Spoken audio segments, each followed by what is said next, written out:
So as you guys can see here, let me zoom out.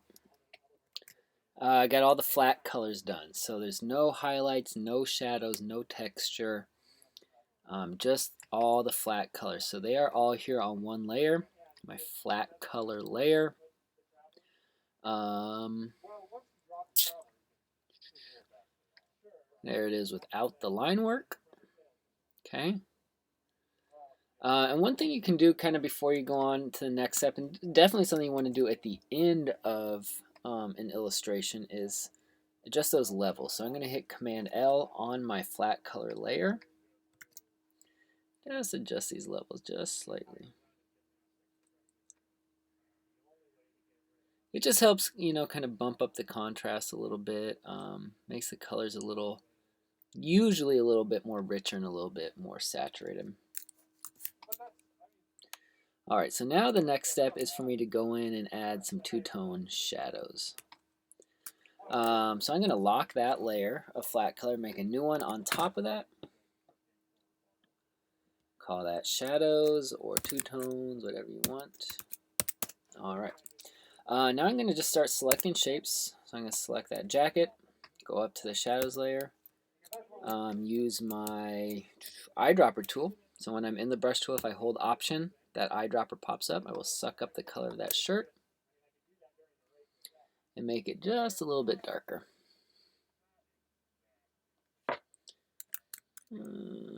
I'll put a little bit more contrast in here, meaning the shadow should be just a little bit darker. I really want to make sure this guy stands out. So having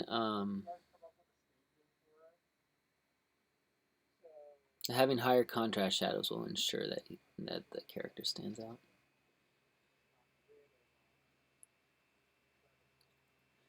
And the last little bit of light will still be coming from this area, so it's kind of still coming from above. The sky reflects some light in there as well. So I'm just kind of going to basically do this with above lighting. Okay. Now I'm just going to go shape to shape here. And start adding in those shadows. So hopefully this will make your drawing pop once you start to add in shadows, meaning make it feel a little bit more three-dimensional. I'm kind of going for, subtle shadows on some of these things as well. All right. Before we get too far, I want to put some orange in the sky. So looking at these images, yellowish, orangish, pinkish will fade up to that blue. So I'm going to go back over to here, and I'm going to use my gradient tool. So back to flat color, select the sky. I could sometimes I make a separate layer for gradients if I know I'm going to have a lot of them, but it should be fine to be on my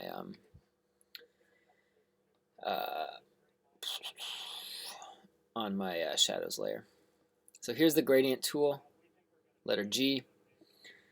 And I want to now get a nice saturated orange, kind of golden orange. Make sure I'm on a linear gradient here. It's very low opacity right now, which is usually good. You can see this change as I change the opacity. But I always like low opacity because I can build it up. And then make sure that your gradient here is fading from color to transparent. Oops, there's one little section of this I missed. There we go. Back up to shadows, switch to G. Now I'm going to start putting in that gradient.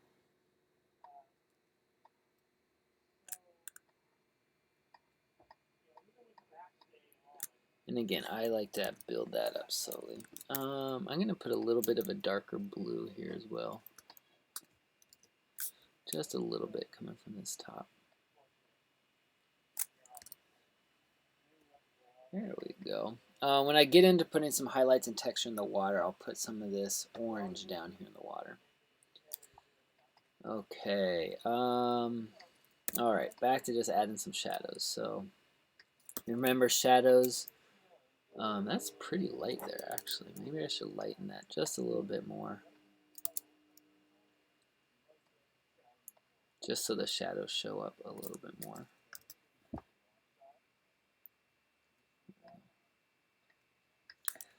Yeah, so remember, more shadows, more contrast in the foreground and on your focal points. There we go. So I want to make sure I have a shadow underneath the guy. Get some cast shadow there.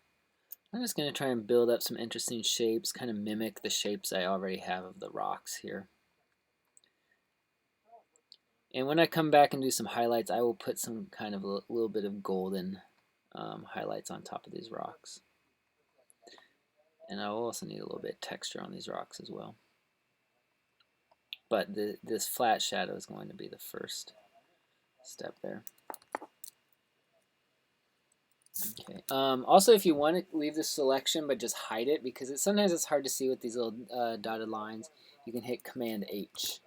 And the selection's still there. See, I cannot color out here, but I can color in there. So the selection's still on, it's just hidden, and then Command D to deselect it. Alright, let's add a little bit to his little tackle box here.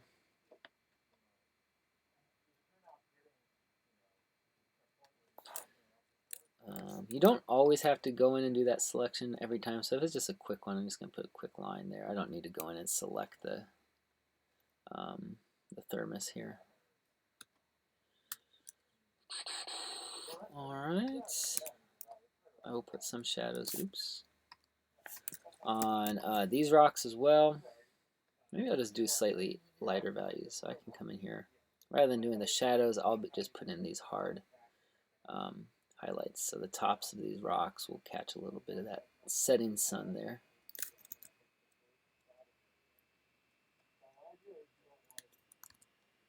Okay. Alright, so you guys, so I'll continue to go through all this and just add shadows throughout, so kind of most objects have a shadow on them. I'll put a little bit on the boat. I'll mess around with the trees. I'm not quite sure exactly how I want to handle those. They're pretty far in the background, so they won't need a lot of shadows, but I think they'll need something. I know I'm going to put texture in those trees. So about like that.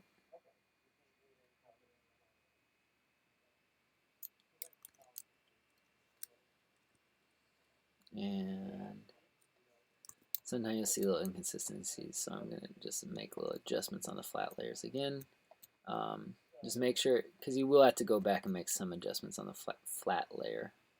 Just make sure you lock it again when you're done, because it's always annoying when you are doing a bunch of work and then it's on the wrong layer.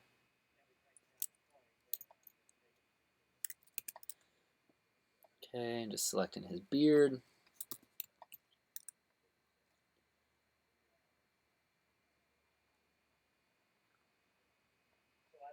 And hair. There we go. All right. So that's basically how I go about adding in those shadows. In the next video, I'll show you to add kind of just finishing details, textures, highlights, things like that. So I'll add some more shadows in here. Next video, you can kind of see how they all end up looking.